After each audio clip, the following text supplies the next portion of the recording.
Alright, guys, a voice of reason coming at you again on YouTube because part of my podcast got ripped on audio.com, so I'm going to have both halves of it on YouTube today for you guys. So here we go.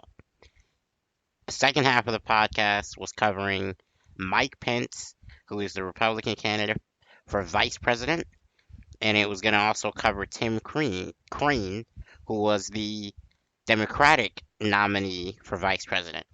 Both of their national conventions, Republican and Democrat, happened over the past week. And you know what? We're going to break down each candidate for vice president and what he did for the potential presidential nominee. Um, you know, Tim Crane was somebody who Hillary didn't need. It was somebody that basically gave her no boost. It was just someone there, really. Elizabeth Warren or Cory Booker would have been my personal choices, as I think that they just would have been more exciting to one side or the other.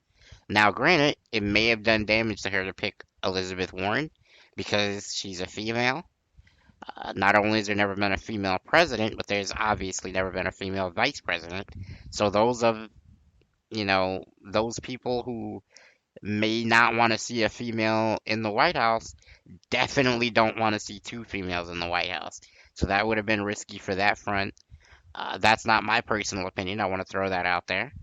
But Cory Booker, who was another potential running mate of hers, could have stirred some interest in minorities. He could have stirred some interest in the male demographic who she's trying to get.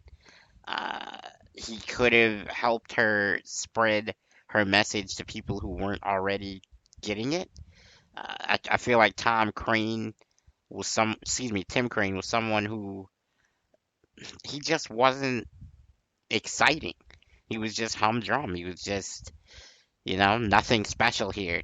You can turn away from your TV anytime, during that announcement. I don't feel like that was anything that was necessary for her campaign.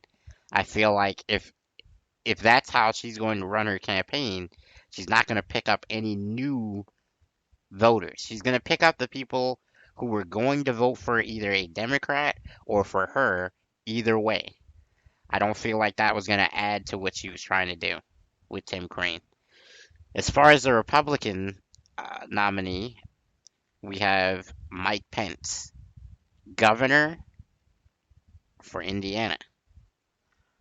I believe that Donald Trump scored here.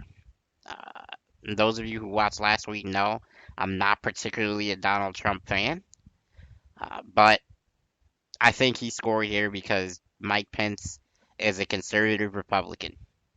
And if you've been following Donald Trump's campaign, he has not really been courting the conservative Republican. He's been pretty outlandish. He's been over the top, and that's not really a conservative mantra. That's more of a progressive Republican style. And I don't think that he was going to get a lot of the conservative Republicans to vote for him because they simply don't like him. I don't think that the Republicans on the left side of the aisle or the right side of the aisle, meaning, there's more conservative and there's more progressives. I don't believe that either side was excited that Donald Trump was their presidential nominee. I do now believe, though, that the conservatives have a reason to be excited that a Republican may win, and the brash side of the aisle, the progressive side of their aisle, has a reason to like the fact that Donald Trump is brash. He's very opinionated. He's very strong in his beliefs, I guess, and he wants to do things in a new way. And that's exciting for a lot of people because a lot of people don't really like the way the country has been run under Barack Obama's lead, and they want something different.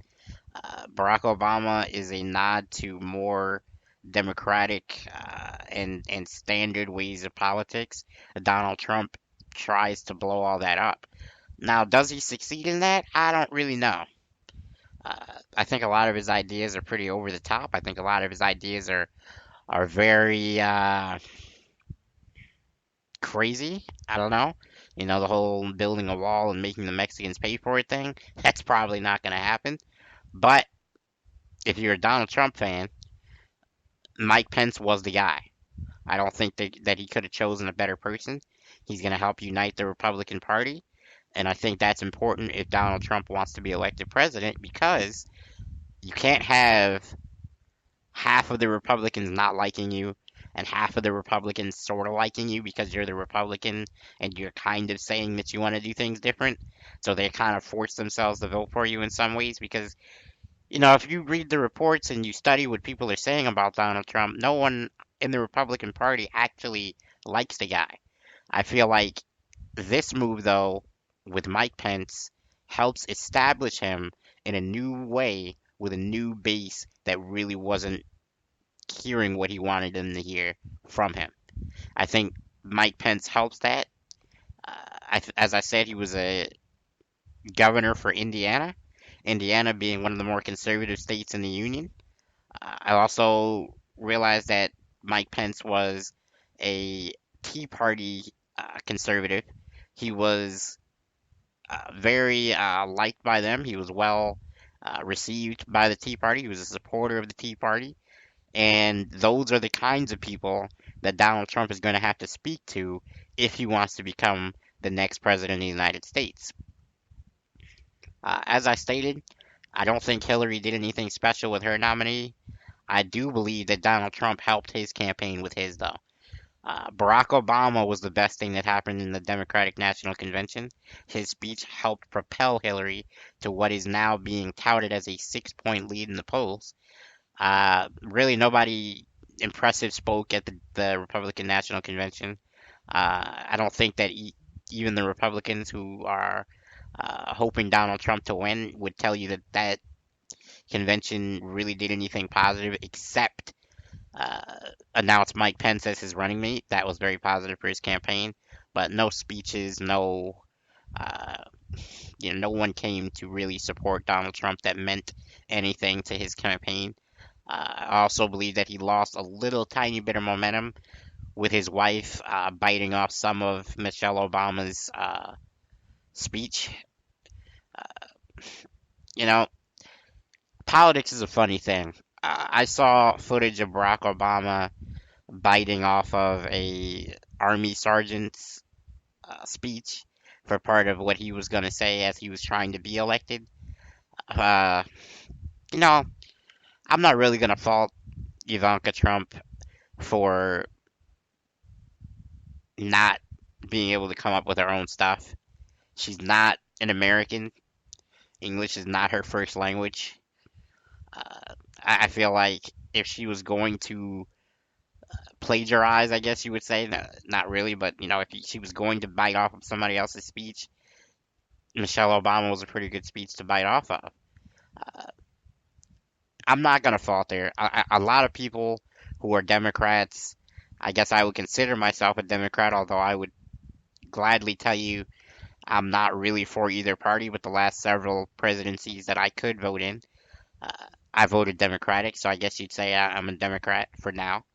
Um, I think most of the Democrats would want me to be very aggressive against Ivanka Trump, saying that she cheated in her speech and she's no good and all this. But let's be real, people. She's not American. She doesn't speak fluent English.